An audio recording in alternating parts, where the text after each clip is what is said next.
Assalamualaikum warahmatullahi wabarakatuh. Perkenalkan, nama saya Fatmawati dari kelas 1C, perwakilan dari kelompok 7 Psikologi Umum, akan menjelaskan sedikit materi tentang pembahasan memahami konsep sikap. Nah, konsep sikap terbagi menjadi 3. Yang pertama ada definisi sikap.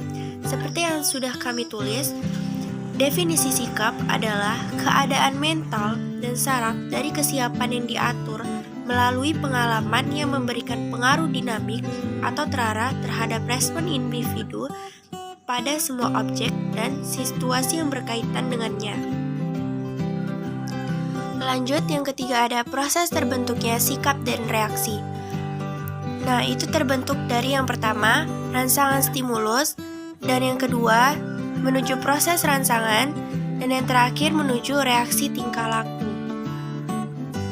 Konsep sikap yang kedua ialah fungsi. Fungsi terbagi menjadi 5. Yang pertama fungsi sikap, yang kedua fungsi penyesuaian, yang ketiga fungsi pertahanan, yang keempat fungsi ekspresi, dan yang terakhir fungsi pengetahuan. Baik, di sini saya akan menjelaskan satu persatu mengenai fungsi-fungsi tersebut. Yang pertama, fungsi sikap.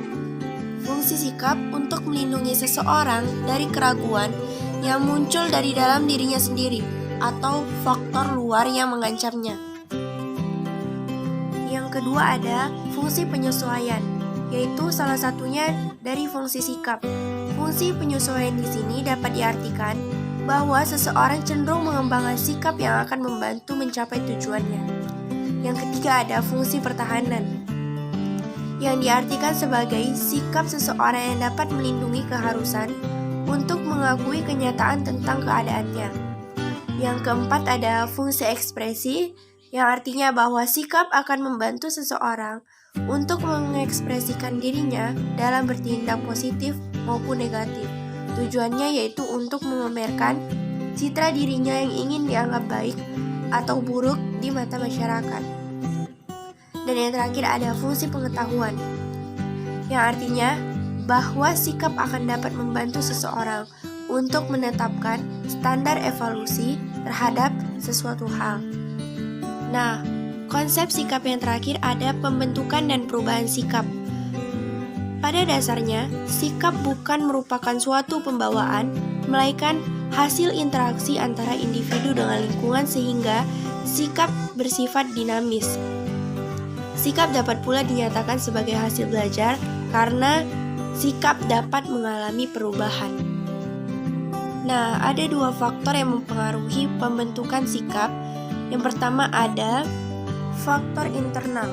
Yang pertama ada faktor-faktor genetik dan fisiologi, yang berarti pembentukan sikap melalui kondisi-kondisi fisiologi.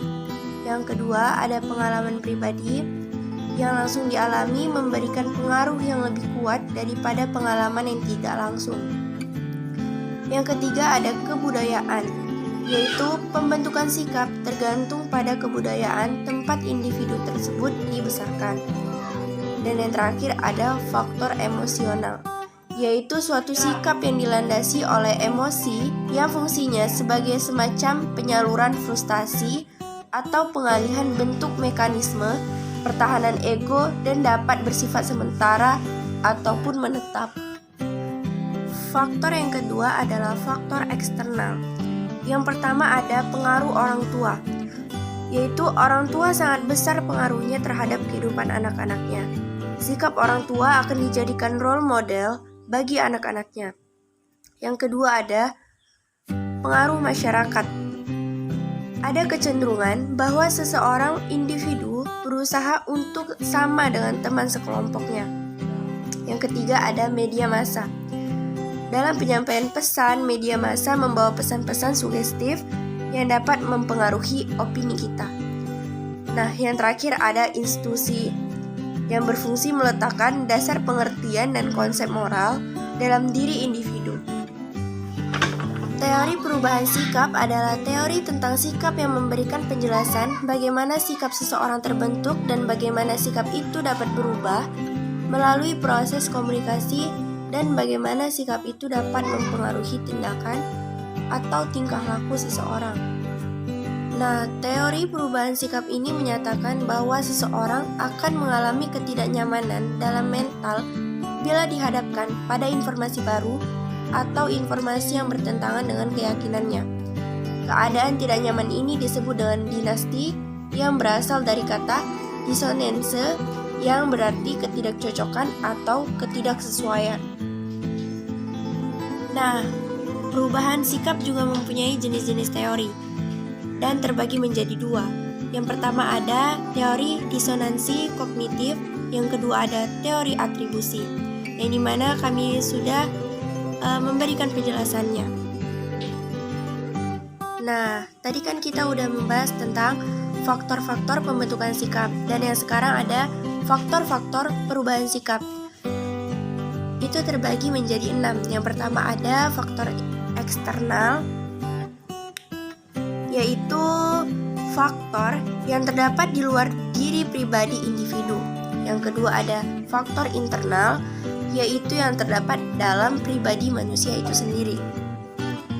Yang ketiga ada komunikator, yaitu salah satu kesimpulan yang paling nyata dan dapat dipercaya adalah hal yang baik terhadap seseorang.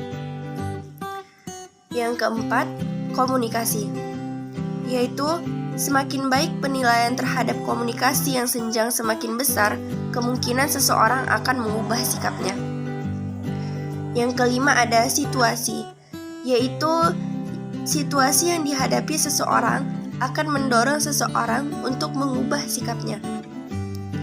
Yang keenam ada sasaran, yaitu karakteristik, target, dan target pengalaman-pengalaman yang mempengaruhi suatu pesan dan akan mempengaruhi pula pada suatu pesan. Baiklah, mungkin hanya segini saja yang dapat kami sampaikan. Kurang dan lebihnya kami mohon maaf. Wabillahi taufiq wal hidayah. Wassalamualaikum warahmatullahi wabarakatuh.